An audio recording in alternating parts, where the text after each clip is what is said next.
Bonjour et bienvenue dans la chaîne YouTube d'Ingénieur Aimé. Aujourd'hui, nous allons parler d'Asana. Nous allons faire un tutoriel sur Asana. C'est quoi Asana? Asana est un outil de gestion de projets et de collaboration en ligne qui aide les équipes à planifier, à organiser et à suivre leurs tâches. Alors, si vous voulez plus apprendre sur Asana, restez dans cette vidéo. Une petite vidéo qui va montrer sur le fonctionnement d'Asana, comment créer un projet. Alors, on y va. Alors, avant de commencer, nous allons expliquer très rapidement sur les trois objectifs poursuivis par Asana. Comme vous pouvez voir dans l'image ici, c'est en anglais, mais je vais expliquer ça en français. Alors, les trois objectifs poursuivis par Asana est celui de capturer, organiser et suivre les informations liées au projet, permettant ainsi aux équipes de travailler de manière coordonnée et productive. Alors, le premier objectif est de capturer. Quand on parle de capturer, ici, on voit la création des projets et des tâches. Asana permet de créer des projets et d'y ajouter des tâches et des sous-tâches. Cette tâche peut être décrite avec un responsable et une séance spécifique. Plus tard, là-bas, nous allons voir quand on parle de cela, on définit qui fait quoi et quand. Également, Asana permet un modèle de projet. Asana propose une bibliothèque des modèles pour différents types de projets, facilitant ainsi la création rapide de nouveaux projets. Ainsi, le deuxième objectif, c'est celui d'organiser. Ici, quand on parle d'organiser, on voit le mode de visualisation. Ici, les projets peuvent être organisés et visualisés sous forme de listes, calendrier ou chronologie. Ici, Asana propose par exemple des diagrammes de Gantt. Nous allons voir ça, des tableaux de Kanban et également la personnalisation. Ici, les chats personnalisés permet de trier, filtrer et gérer les rapports sur le travail. Également, le troisième objectif, c'est celui de suivre des tâches. Ici, Asana permet de suivre l'avancement des tâches en temps réel avec des notifications pour rester informé des mises à jour. Également, parmi les objectifs ici, nous voyons tableau de bord. Dans l'objectif suivre, tableau de bord ici, l'Asana offre une vue d'ensemble du projet permettant d'identifier les risques et de prendre des décisions éclairées plutôt. Et également, enfin, nous pouvons voir ici le portefeuille. Le portefeuille également qui entre parmi les objectifs de suivre.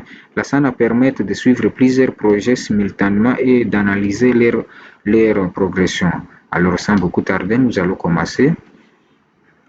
Avant d'entrer dans notre outil Asana, nous voyons un peu l'organisation qui compose Asana.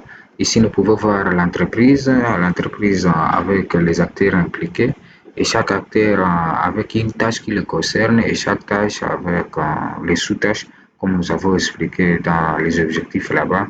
Alors, sans beaucoup tarder, nous allons commencer notre outil Asana. Ok, merci. Comme nous venons de faire une brève introduction sur Asana, alors nous allons commencer.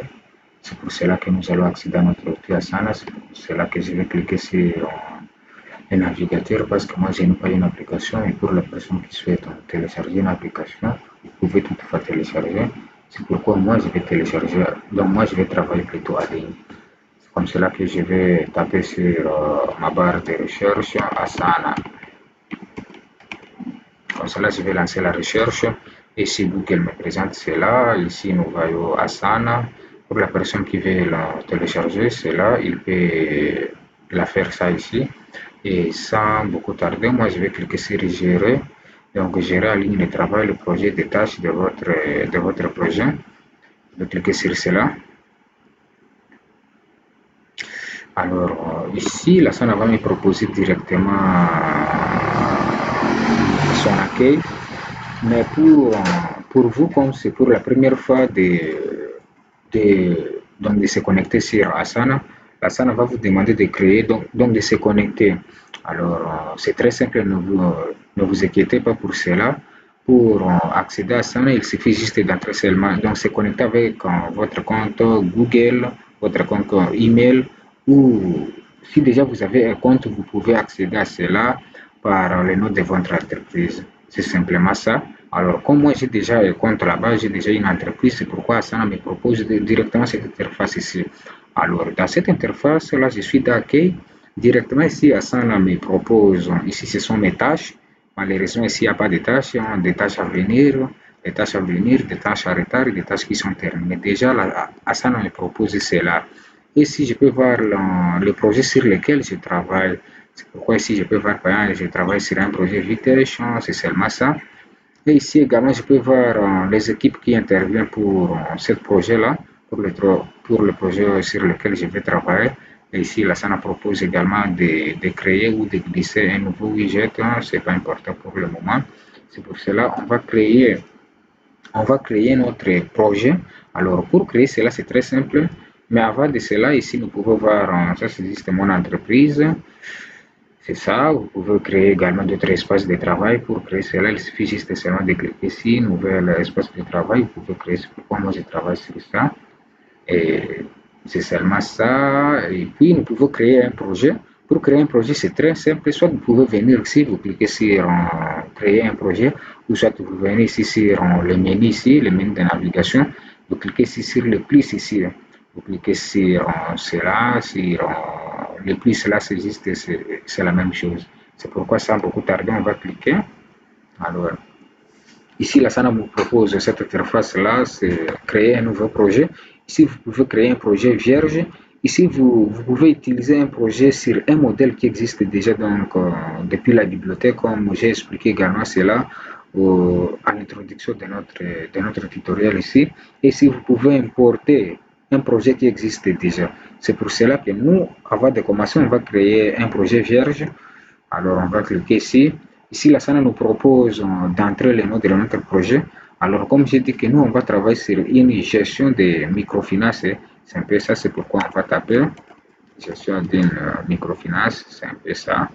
Alors, ici, c'est la confidentialité. La SANA nous propose déjà. Ici, vous pouvez cliquer si vous voulez réserver seulement selon membres qui sont invités de voir le projet ici. C'est pas mal. Mais nous, on va laisser que toute personne au sein de notre espace de travail peut trouver ce projet et peut accéder. C'est pourquoi on va cocher cela. À cela, nous allons continuer. Ici, alors, la SANA nous propose des vies pour notre projet. Ici, comme vous pouvez voir, ce sont les listes, les aperçus, chronologie, les tableaux de bord. Mais à cela également, ASANA nous propose, si peut-être nous sommes intéressés, nous pouvons également ajouter. C'est pourquoi nous voulons également voir les diagrammes de Gantt, le calendrier, les gestions des ressources. Donc, je vais cocher le tout. Vous pouvez faire autant que moi, mais si vous ne voulez pas, vous pouvez juste s'arrêter sur ce que Hassan a proposé, mais moi je vais cocher les tours. Alors à cela, nous allons cliquer immédiatement créer sur un projet. Merci, après avoir créé le projet, ici nous allons maintenant définir les tâches. Pour définir la tâche, c'est très simple, vous pouvez juste entrer maintenant ici, vous pouvez écrire le nom de la tâche, vous pouvez commencer à faire cela. Alors, pour notre cas, on va regrouper les tâches par section. Alors, pour regrouper les tâches par section, c'est très simple, c'est pourquoi ici, on peut ajouter le nom de la section, par exemple la phase de la conception, phase de l'analyse plutôt. Comme on veut travailler sur un truc de microfinance, alors maintenant, on peut maintenant attribuer la tâche à cette section. C'est pourquoi ici, on peut étudier des systèmes existants, par exemple, étudier des systèmes existants. Ici, on peut passer par la conception, par exemple. Et maintenant, ici, comme nous avons défini dans notre introduction qui fait quoi et quand, si on va le quoi, ce sont juste les tâches. Maintenant, les qui, ce sont les responsables ou les acteurs qui interviennent. Et les quand, ce sont les temps. C'est pourquoi ici, les responsables, on peut choisir les personnes qui vont intervenir pour cela. Et la date, on peut également choisir. Donc, la date. Et maintenant, au-delà de ça, on peut également ajouter des descriptions. Par exemple, je clique là-bas, et puis cette page ici, cette menu ici m'intervient. Alors ici, je peux ajouter la description, que je peux écrire des descriptions. Et cette étape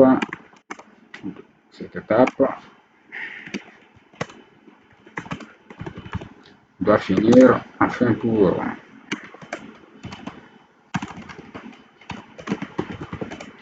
permettre l'avancement peut-être l'avancement de ces projets. Alors là, ce sont les descriptions que je n'ai pas ajoutées.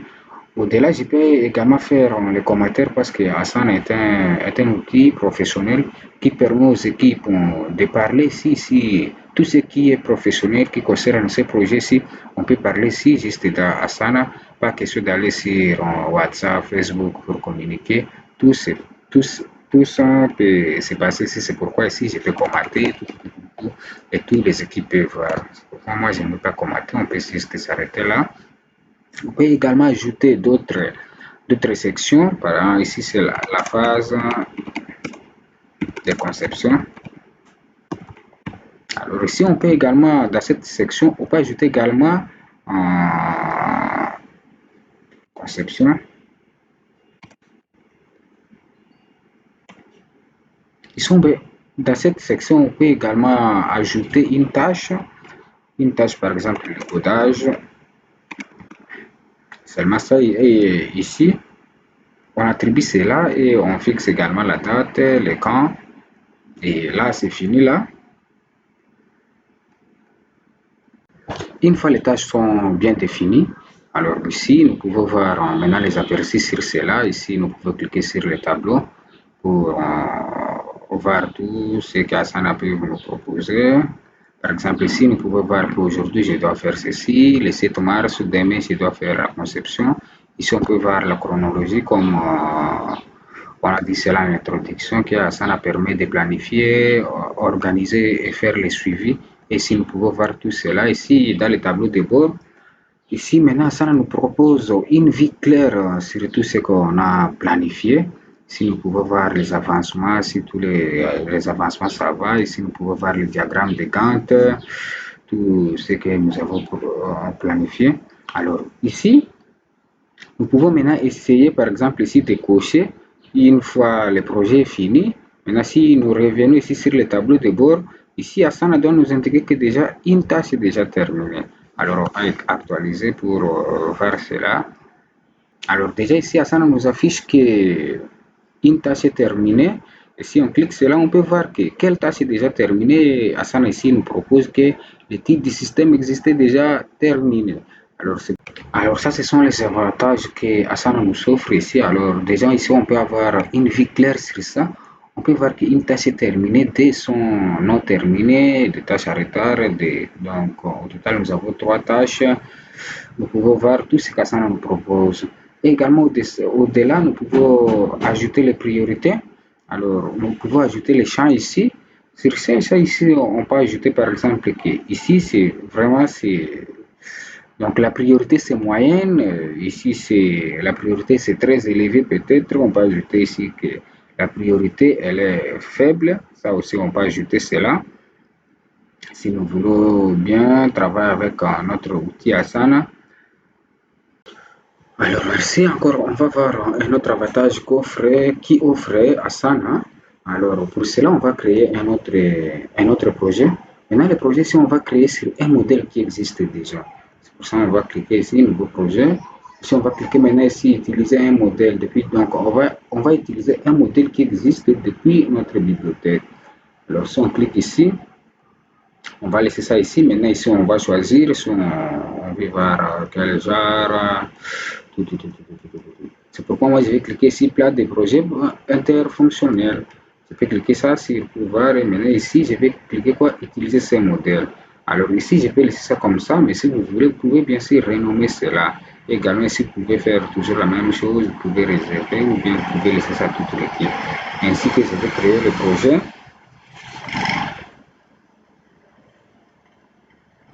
Ainsi, lorsque je crée le projet, maintenant, ici, là, ça me propose la page ici. Maintenant, ici, je peux voir la priorité, c'est élevé, c'est moyen, tout. Maintenant, si moi, je peux entrer dans mes tâches ici. Maintenant, dans mes tâches, là, je vais voir juste ce qui m'est confié. C'est pourquoi ici, je peux voir juste le codage parce que pour moi, donc, d'ailleurs, ici, c'est écrit même récemment attribué. Ce qui m'est attribué, c'est la gestion, donc, c'est le codage. C'est pour cela que la SANA nous propose également cet outil ici pour voir ce qui nous est réservé, pour voir ce qui nous convient de faire. Alors, mes tests ici peut être par tableau, par liste, par tableau, calendrier. Maintenant, c'est à moi d'organiser cela. C'est à moi d'organiser cela. Alors enfin, nous allons citer sur le portefeuille parce que comme vous avez dit que le portefeuille permet de suivre, permet de suivre plusieurs projets simultanément et d'analyser leur progression globale. C'est pour ça qu'on va créer un portefeuille. Alors ici, on peut renommer ça test, le portefeuille. On va laisser ça toujours comme ça. Ici, on peut cocher toujours. Et puis, on va créer un portefeuille. Alors ici, on va accéder à notre portefeuille. Alors, une fois dans cette interface ici, nous pouvons ajouter notre élément. Ici, on peut ajouter notre projet de microfinance. On peut également nous pouvons ajouter notre projet interfonctionnel. Alors, ici, nous pouvons voir cela. Le tableau de bord, on peut voir cela. Ici, on peut voir que les tâches totales, ce sont un nombre de 9 terminées, non terminées. C'est ça un peu les rôles